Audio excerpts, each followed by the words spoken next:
자, 사도행전 2장 5절에서 13절 같이 한번 읽어봅시다. 시작. 그때 경건한 유대인들이 선한 곳부터 와서 예루살렘에 머물러 있더니 이 소리가 나매 큰 무리가 모여 각각 자기 방언으로 제자들이 말하는 것을 듣고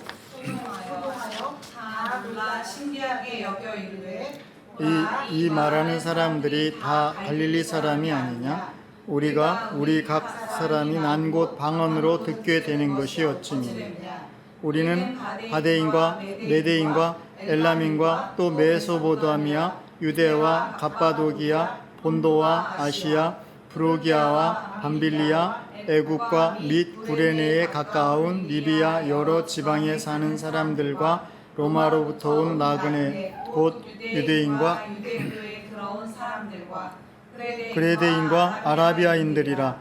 우리가 다 우리의 각 언어로 하나님의 큰 일을 말함을 듣는도다 하고 다 놀라며 당황하여 서로 이르되 어찌된 일이냐 하며 또 어떤 이들은 조롱하여 이르되 취하였다 하더라.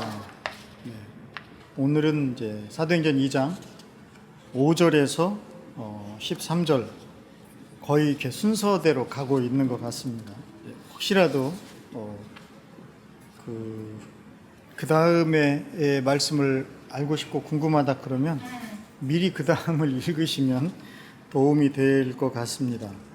거의 그렇게 갈 가능성이 높기 때문에 오늘은 이제 제가 설교 말씀을 먼저 드리기 전에 한 가지가 아니라 이렇게 좀 여쭙고 싶은 그런 생각이 들었어요. 지난주에 저희가 성령이 오셔서 우리가 이제 비로소 예수 그리스도를 통한 온전한 사람으로 온전한 새로운 피조물로 시작하는 삶을 살 수 있게 되었다. 그런 얘기를 나눴습니다.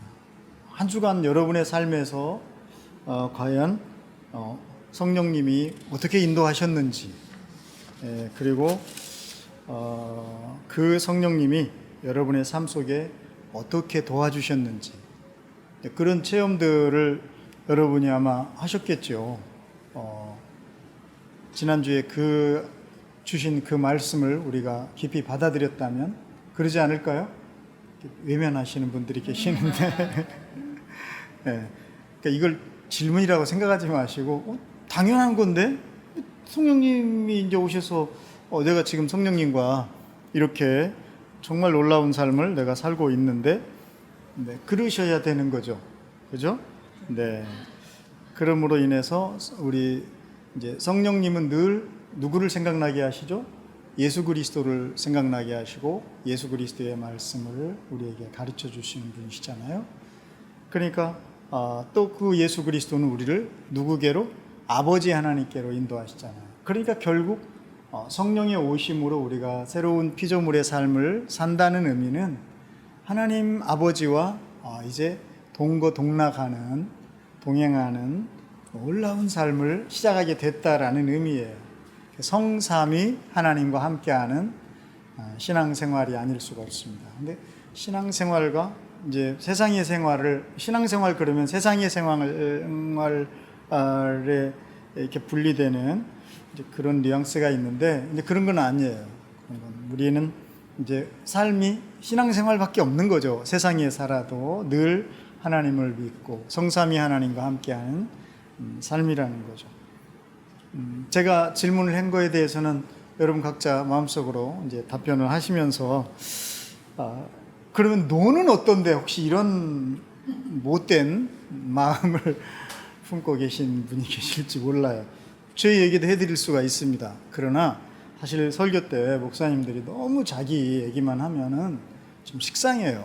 그래서 제 얘기보다는 성령님이 오셔서 새로운 피조물의 삶을 사는 사람들의 이야기가 사도행전에 아주 가득합니다. 그래서 그 중에서 미리 맛보기로 사도행전 8장에 가면은 8장 5절에서 13절에 가면은 이제 그런 내용들이 있어요. 네, 거기 이제 시간이 없으니까 일단 어떤 내용이냐면 거기에는 두 사람이 나와요. 그래서 빌립이라는 사람과 그 다음에 빌립이라는 사람과 누가 나오겠습니까? 네, 시몬이라는 마술사 이야기예요. 그래서 빌립과 시몬의 이야기가 사도행전 8장에 나옵니다. 근데 빌립은 우리가 알듯이 이제 성령으로 새롭게 새로운 피조물의 삶을 사는 사람이죠. 그런데 이 사람이 가는 곳이 어디였냐면 사마리아 성이었어요. 사마리아는 우리가 잘 알듯이 유대인들은 상종하기 힘들어하는 바로 그 사마리아 사람들이 사는 곳 아닙니까? 그런데 우리 예수님은 굳이 사마리아 성을 통과해서 가시면서 복음을 전하셨잖아요. 유명한 그 수가성 우물가 여인, 이 기억이 막 나죠, 여러분? 대단합니다. 칭찬해드리고 싶습니다. 기억이 안 나는 분들은 빨리 가서 찾아보셔요. 그래서 빌립은 이제 성령이 새 사람이 되니까 구분이 없어져 버리는 거죠. 경계가. 그래서 뭐 꼭 유대인이냐 사마리아냐 이런 게 없어요. 일단 복음이 필요한 사람들에게는 달려가는 거죠. 사마리아 성에 가서 빌립이 뭐를 했냐면 그리스도를 백성에게 전파했다. 이렇게 돼 있어요. 굉장히 원초적이죠. 그리스도를 백성에게 전파했다. 다시 말하면 여러분에게 그리스도가 메시아가 이미 오셨습니다. 그분이 바로 예수 그리스도십니다. 이제 이거를 예수님이라는 것을 이제 막 전파를 한 거죠. 근데 그럴 수밖에 없는 게 이제 예수님에 의해서 내가 새롭게 빚어졌고 그리고 성령의 오심으로 이제 새로운 사람이 돼버렸잖아요. 그러니까 새로운 사람이 되었는데 나를 새롭게 빚어주시고 새롭게 창조해 주신 그 예수 그리스도를 전하지 않고 견딜 수가 없게 되겠죠. 당연하죠. 이것은 너무나 당연한 이야기죠.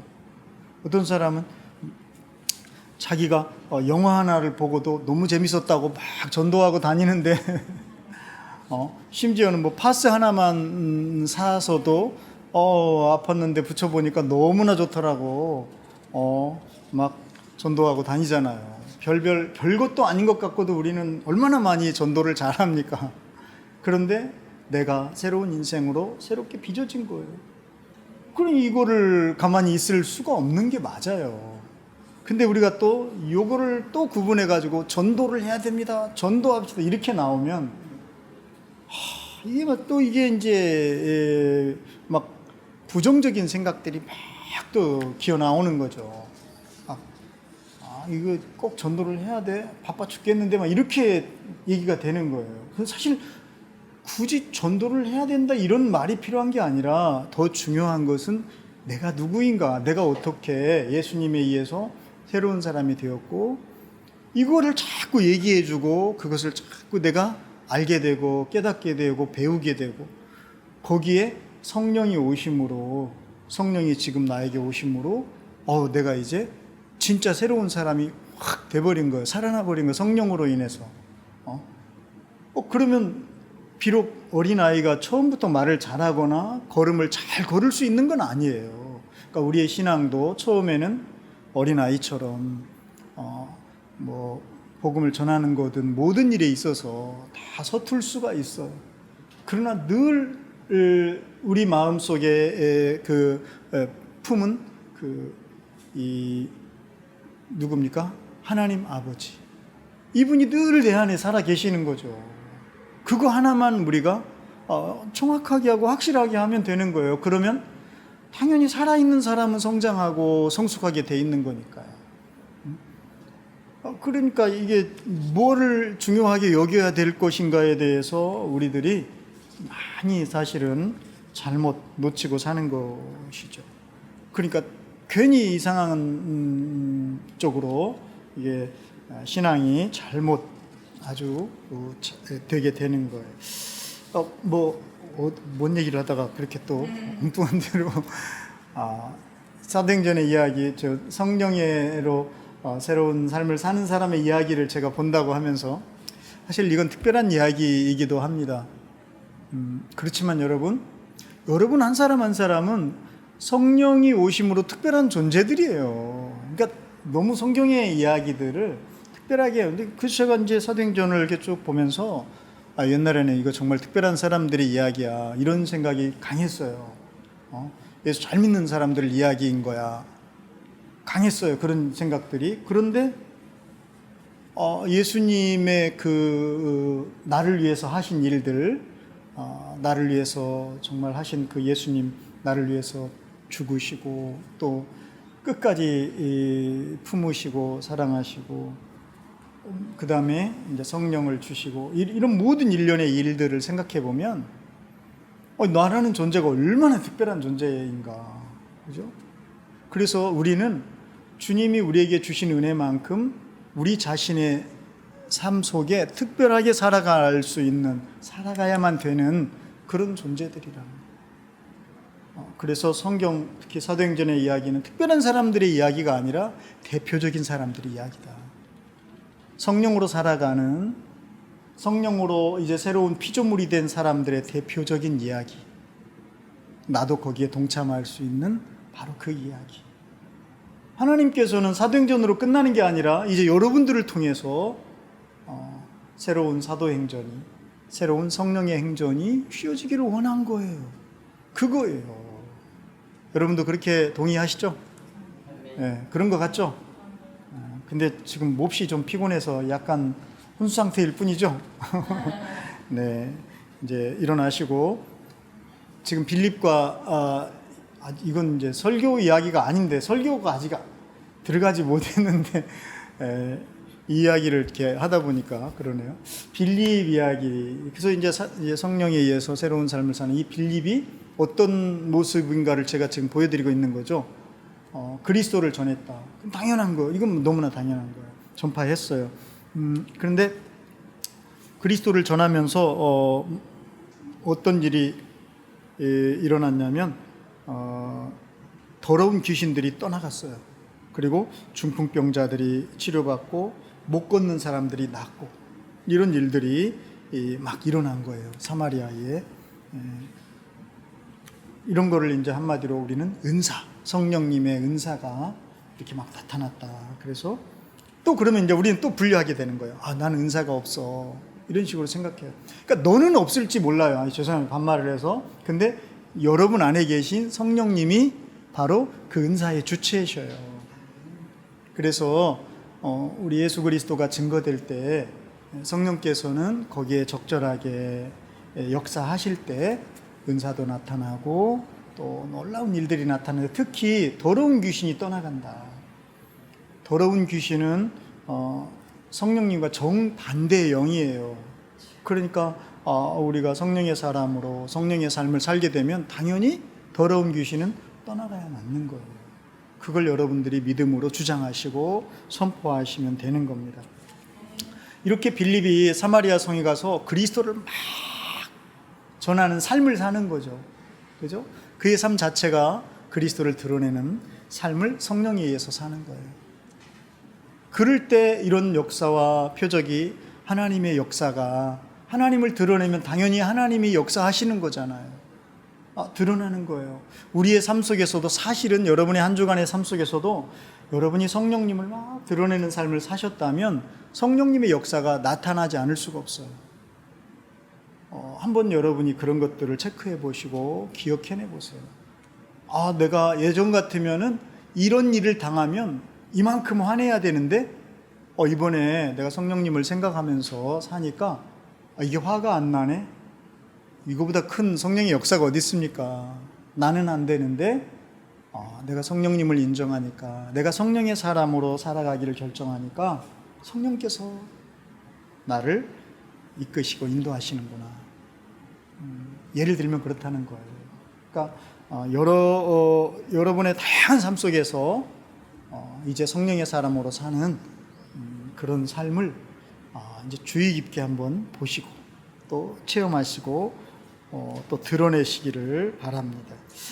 이럴 때 누가 여기서 은혜를 받았냐면, 여러 사람들이 다 그것을 보고 은혜를 받고 믿게 됐는데, 그 중에 시몬이라는 사람이 있었어요. 이 사람은 마술사인데, 그냥 마술사가 아니고, 옛날에는 이게 마술이 그냥 요즘처럼 이렇게 마술사가 아니고 상당히 그 지식도 있어야 되고, 그러니까 박사라고 할 정도의 그런 학식과 명성이 있어야 되는 사람들이에요. 그래서 이 사람이 굉장히 그 지역에서 명망이 있었던 거예요. 특히 이 마술로 사람들을 아주 영을 휘어잡아 가지고 저 사람은 전능하신 하나님이 아니면 저렇게 할 수가 없다고 할 정도로 이 사람이 그렇게 사람들을 미혹을 한 거예요.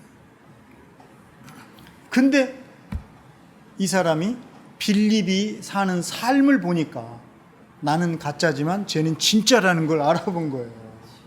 그리고 이 사람이 변화가 됩니다. 믿고 세례를 받게 된다는 것. 그런 이야기가 여기 씌어져 있어요. 사도행전에.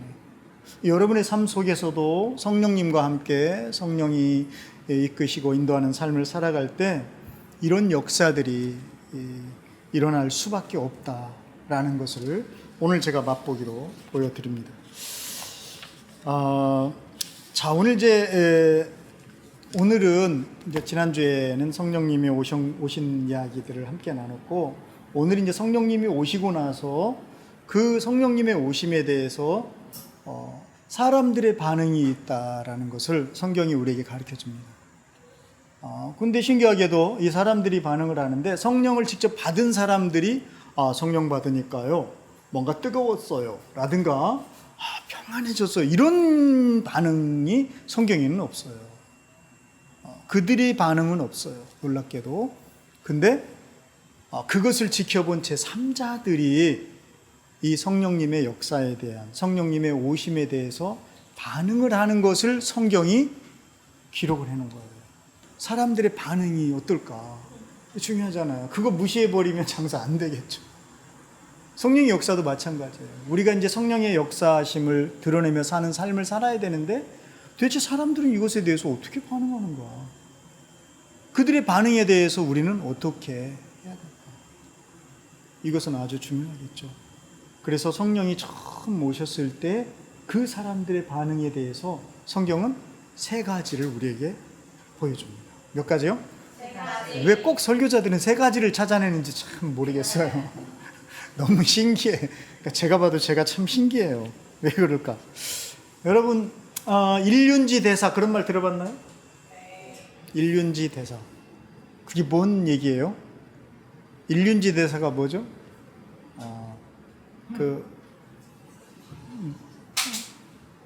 네, 그랬는데 왜 다 유구무원이 되셨습니까?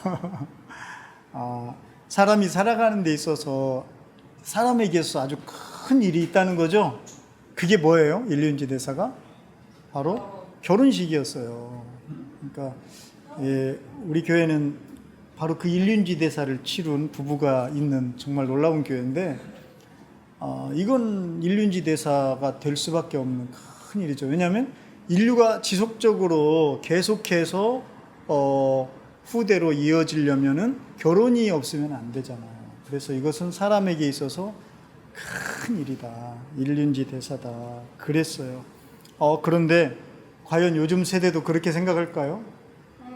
몇 년 전 그 자료이긴 한데 단대 신문 인터넷에 보니까 단대 신문에 난 어떤 기사를 보니까 결혼을 해야 하는 것이라고 생각하는 사람이 10명 중 6명밖에 아니지 10명 중 20%니까 2명밖에 안 된다는 거예요. 결혼을 해야 된다. 이 통계마다 조금 다른데 어떤 데는 3명 이렇게도 있는 것 같아요. 그런데 안 할 수도 있다라고 여기는 사람들은 작년 통계까지도 보니까 거의 6명 정도. 60%는 결혼을 안 할 수도 있다. 이렇게 의식이 지금 20대, 30대의 결혼 정년기에 있는 사람들 또는 대학생들이 그렇게 생각한다는 거예요. 참 심각하죠. 그러니까 그들에게 결혼은 일륜지 대사가 아닐 수도 있는 그런 상황에 온 거죠. 이게 왜 이렇게 이런 일들이 일어날까? 여러 가지 이유가 있겠죠. 그 설문에도 뭐 여러 가지 왜 결혼을 하지 않으려고 하느냐 이유들이 있는데 그것보다 더 근본적인 이유가 있을 것 같다라는 거예요. 오늘 첫 번째로 성령님의 역사하심에 대해서 반응을 보인 사람들의 반응은 뭐였냐면 놀라고 신기하게 여겼어요. 이거예요. 근데 여기 신기하게 여겼다라는 그 원래의 뜻 속에는 칭찬한다라는 의미가 들어있어요. 그러니까 여기서 이 놀라고 신기하게 여긴 것은 좀 긍정적인 의미로 받아들였다라는 거예요.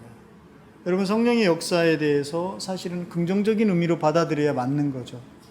놀라는 건 당연해요. 왜냐하면 그동안 경험해보지 못한 그런 소리들, 특히 이 사람들이 놀란 건 어떤 지점이냐면 유대인들이 이제 여러 차례 디아스포라를 겪어요. 흩어집니다.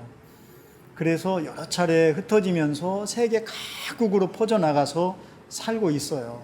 그런데 이 사람들에게도 늘 부담감이 뭐냐면 율법에 의하면 유대인 남자는 1년에 3번 예루살렘 성전에서 제사를 드려야 되는 거예요. 3대 절기 아시죠? 유월절, 오순절, 초막절. 근데 이제 이게 어떻게 멀리 떨어져 있으면 1년에 3번 오기 힘들잖아요.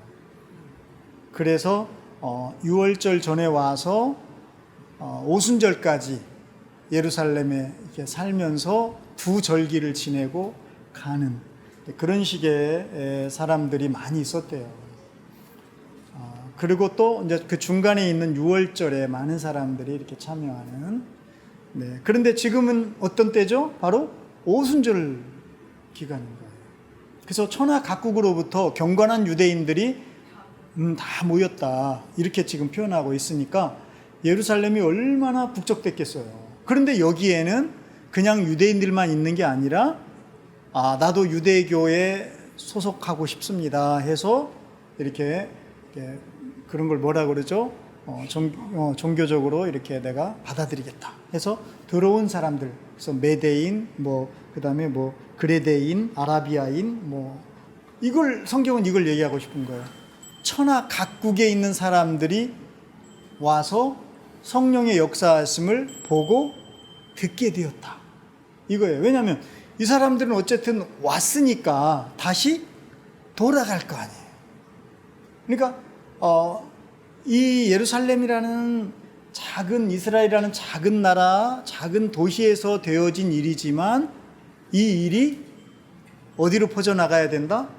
천하 각국으로 퍼져나가야 될, 온 인류가 받아야 될 복음 중에 복음이 뭐라는 거죠? 예수 그리스도로 인해서 성령이 오신 일이라는 것을 사도행전은 은연중에 우리에게 얘기해 주고 있는 거예요. 이건 그런 일이라는 거예요.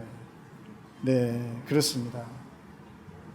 그래서 그런 이야기들을 이 사람들의 입을 통해서 하는, 참 이 문학적으로도 정말 멋진 것 같아요.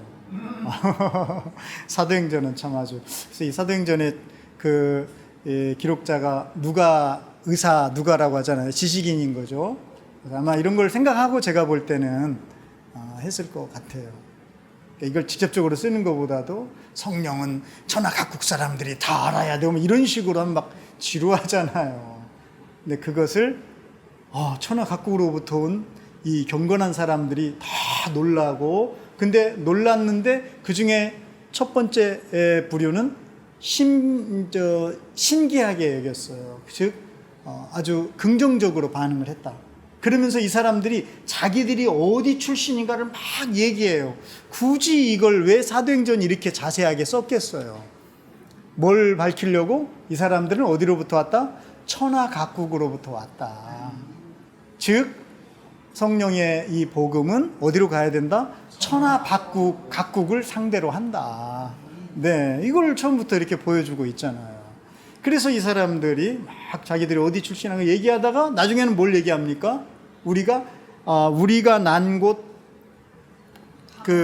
방언으로, 즉 우리의 각 언어로 뭐를 듣는다? 하나님의 큰일 말함을. 그러면 이건 뭡니까? 이들은 하나님의 큰 일에 대해서 듣게 되었다, 즉 받아들이게 되었다라는 거죠. 여러분, 이 이후에 베드로가 설교할 때 얼마가 회개하고 돌아오죠? 3,000명이 회개하고 돌아와요. 그러니까 이 숫자가 거짓이 아니라면 사실은 이 부분을 우리가 잘 생각해 봐야 돼요.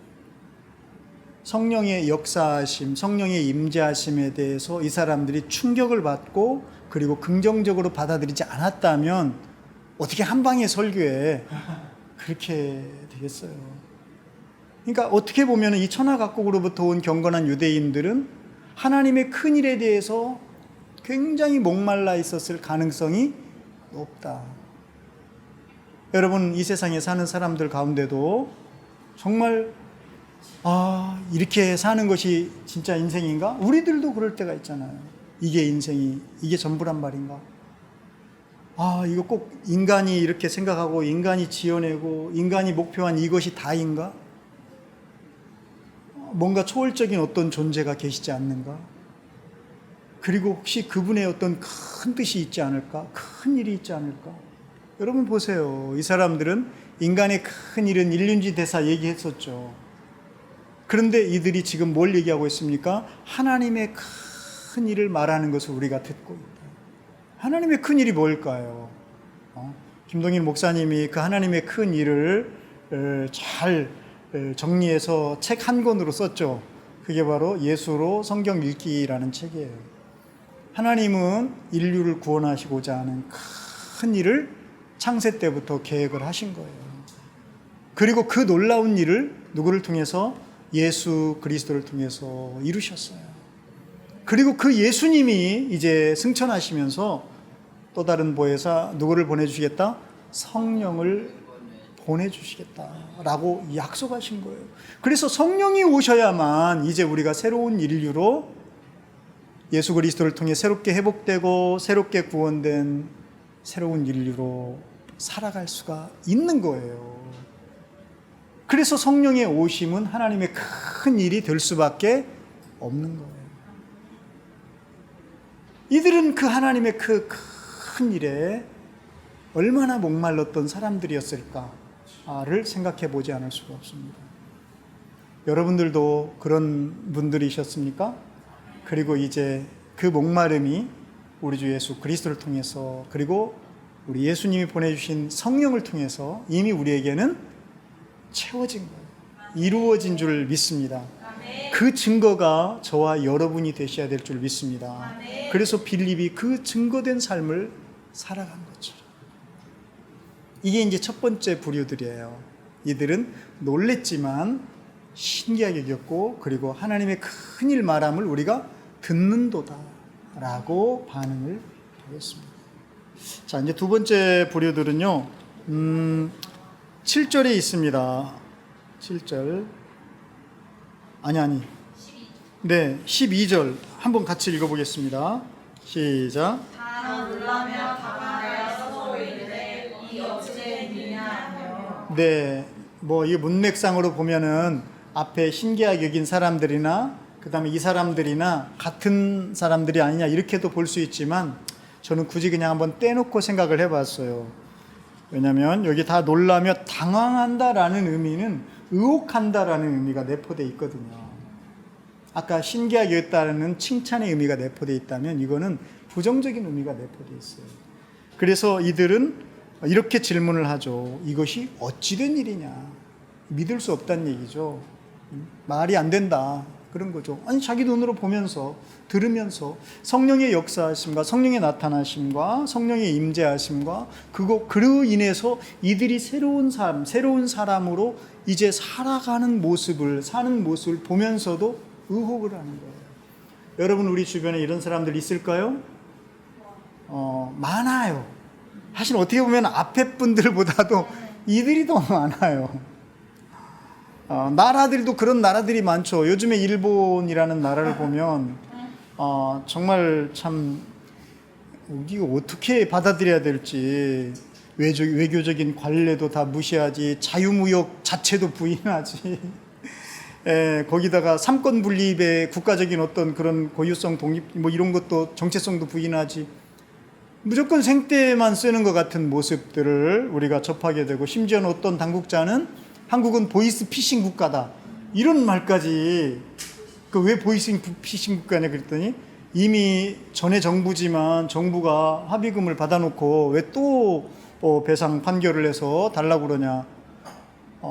사실은 저는 일본도 알고 있다고 봅니다. 왜냐하면 그거는 정부 간의 이야기와 그 다음에 개인 차원의 배상 문제는 다른 거라고 본인들이 얘기를 했거든요. 그러니까 이게 지금 막 무조건 생떼만 쓰는, 이건 왜 이런 일이 일어날까요? 나는 이것이 바로 의혹, 한국에 대한 신뢰에 의혹이 있고 부족함에서 온 거라고 봅니다. 그게 나는 일본 국민 전체가 그런다라고 보진 않아요. 안타깝게도 아베 정권이 극우 정권이기 때문에 이런 현상들을 지금 우리에게 보여주는 거 아닐까. 특히 이 김동인 목사님이 그런 글도 올렸더라고요. 그분이 원래 역사 전공이니까 아베 집안 자체가 정한론자의 대표적인 집안이다라고 그렇게 밝혀주시더라고요. 정한론 아시죠? 한국을 정벌해야 된다. 그거의 뿌리가 되는 집안, 아베 집안이 그런 집안이라는 거예요. 네, 그렇습니다. 어쨌든 이 의혹하는 거예요. 의혹. 성령님의 역사에 대해서 우리들조차도 어떨 때는 의혹하는 마음들, 의심하는 마음들이 일어납니다. 여러분, 이것은 성령의 역사에 대해서, 하나님의 역사하심에 대해서 의심하는 이유는 다른 게 없을 것 같아요. 신뢰가 금이 가고 깨졌기 때문에. 어디에서 이런 신뢰가 깨졌는가는 너무나 명백합니다. 여러분들이 하나님의 인격이신 하나님을 조금씩 멀리하기 때문이에요. 조금씩. 그래서 어떤 사람들은 그러더라고요. 사실 아베 정권에서 이렇게 극단적으로 한국에 이렇게 푸시를 가하는 것은 그냥 어제 오늘의 이야기가 아니라 이명박 박근혜 정권 때부터 이게 누적되어 온 그 감정들이 폭발한 거다, 이런 이야기도 하더라고요. 여러분, 성령님과도 인격적인 교제가 사실은 멀어지면 성령을 의심하게 되고 의혹하게 된다는, 또 내 안에 성령께서 역사하시는 것에 대해서도 우리가 잘 못 알아보거나 의혹하게 되는 거예요. 그리고 원수의 소리, 마귀의 소리는 너무나 잘 따라가고 들으면서 성령의 소리에는 우리가 문을 닫아버려요. 너무나 안타깝죠. 의혹하게 됩니다. 이게 어쩐 일이야? 에이, 뭐 그럴까? 하나님이 정말 그렇게 하실까? 이러는 거예요. 여러분, 이걸 회복하는 길은 관계라는 게 그렇습니다. 하루아침에 이 신뢰가 회복되지는 않아요. 그죠? 그리고 한번 깨어진 신뢰는 하루아침에 회복되는 건 어려워요. 다른 방법이 없어요. 텐텐텐을 지속적으로 하는 방법밖에 없어요. 인격이신 하나님의 말씀을 여러분이 매일 묵상하고 매일 시간을 내서 하나님과의 관계를 다시 트는 수밖에 없어요. 그래서 이 의혹의 부분에 있어서는 다른 사람들이 우리를 볼 때도 의혹할 수 있지만 제일 문제는 우리가 성령의 역사하심과 나에게서 일하시는 성령의 인도하심과 일하심을 의혹의 눈초리로 우리가 바라보게 될 때 굉장히 위험 신호라는 거. 그러면 빨리 여러분이 여러분의 텐텐텐을 빨리 살펴보셔요. 텐텐텐이 뭔지는 아시죠? 아침에 일어나자 10분, 그 다음에 하루 생활하면서 10분, 그리고 주무시기 전에 10분을 꼭 하나님 말씀과 그리고 살아계신 인격이신 하나님을 인정해드리고 또 하나님과 함께하는 시간을 가져야 됩니다. 네. 마지막 유형은요, 조롱했어요. 그죠? 13절 같이 읽어볼까요? 또 어떤 이들은 조롱하여 이르되 그들이 뭐에 취했다? 새 술에 취하였다 하더라. 그러니까 이제 조롱을 했는데 이들이 조롱하면서 대표적으로 꺼낸 카드가 뭐냐면 술이에요. 술. 이것을 우리가 좀 생각을 해볼 필요가 있어요. 여러분, 세상 사람들은 특히 술을 좋아하지 않는 사람도 이 술이라는 것에 긍정적인 측면을 굉장히 신뢰를 하고 의지를 합니다.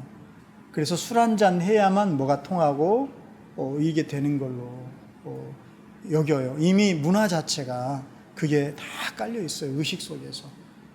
그래서 내가 술에 취해 있지 않더라도 술이 취해야만 되는 것을 생각을 해요. 일하면서도 빨리 일 끝나고 한 잔 탁 해야 되겠다 이런 생각들을 하면서 힘을 내기도 해요. 이게 너무나 일반화돼 있어요. 그리고 그 술이 이렇게 가운데 놓여져야만 관계가 뭔가 좀 이렇게 부드럽고 자연스럽고 그럴 것 같은, 그럴 것 같아 이게 다. 그리고 그게 너무나 당연해. 그래서 술을 못하고 안 먹는 것이 이상하게 여기는, 그건 하나도 이상한 거 아니고, 너 술을 좋아할 수 있고 나는 술을 안 좋아할 수 있고 안 먹을 수도 있는 건데, 근데 술이라는 것이 차지하는 그 의미 또는 그 상징, 이것이 이미 그렇게 가볍지가 않은 사회, 가볍지가 않은 세상인 거예요.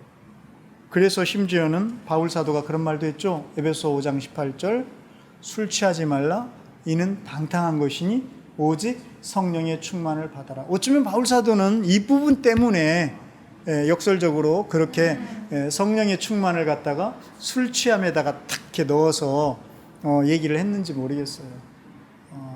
그래서 그때도 이 술 취한다는 것 자체가 꼭 술에 취한다라는 의미보다는 이 세상 사람들이 성령 아닌 무엇인가에 취해야만 삶이 가능한 것처럼 여기는 바로 그 문화, 그것을 지적을 한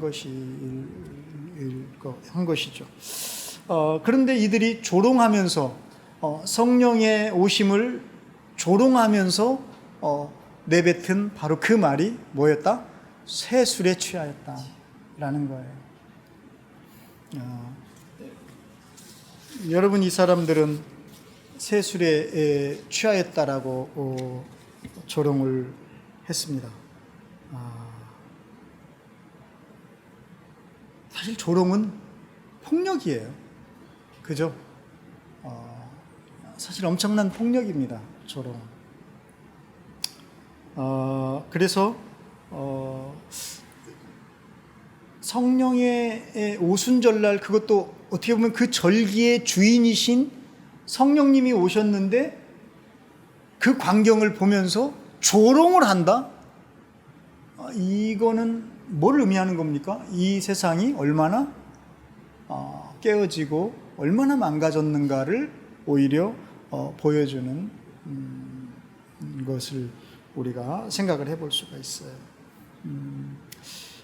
그래서 그러기 때문에 더더구나 성령의 오심만이 바로 이 조롱으로 깨어진 세상, 이 세상을 치유하고 회복할 수 있는 유일한 대안은 성령의 오심일 수밖에 없다라는 걸 우리는 더 역설적으로 깨달을 수밖에 없죠. 그래서 바울 사도가 술에 취하지 말아라.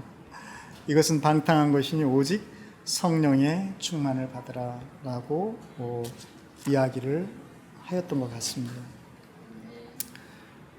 창세기에는 성령께서 수면 위를 운행하신다라는 표현이 있어요. 하나님이 빛이 있으라 하시기 전에 세상은 공허하고 혼돈하였다라고 표현합니다. 오늘 여기 이 사람들이 성령의 임하심을 보고 다 소동하였다라는 표현을 썼거든요. 소동. 이 소동했다라는 게 혼돈을 의미해요. 혼돈. 성령이 오시기 전까지 세상은 혼돈이에요. 아직 질서가 잡히지 않았고, 그리고 진정한 의미 있는, 가치 있고, 하나님이 원래 창조하셨던 창조의 원형이 훼손된 혼돈과 그리고 무질서와 온갖 폭력과 죄악이 난무하는 바로 그런 세상이었다. 거기에 성령이 오신 것이다. 예수 그리스도를 통해서 우리의 구원의 모든 것들을 다 이루시고 성령을 보내주심으로 이제 우리가 바로 이 세상에 새로운 인류로 살아가도록 주님이 우리를 구원하신 것입니다. 그래서 성령이 오셨을 때 이 드러나는 이 세 가지 유형의 모습들을 통해서 우리들은 세상을 올바로 진단함과 동시에 이러기 때문에 더더욱 성령이야말로, 그리고 성령으로 새롭게 지음받은 삶이야말로 진정 망가진 이 세상의 대안이다 라는 것을 우리가 알 수가 있습니다. 더 얘기할 게 없어요. 기도해야 될 것 같아요. 예.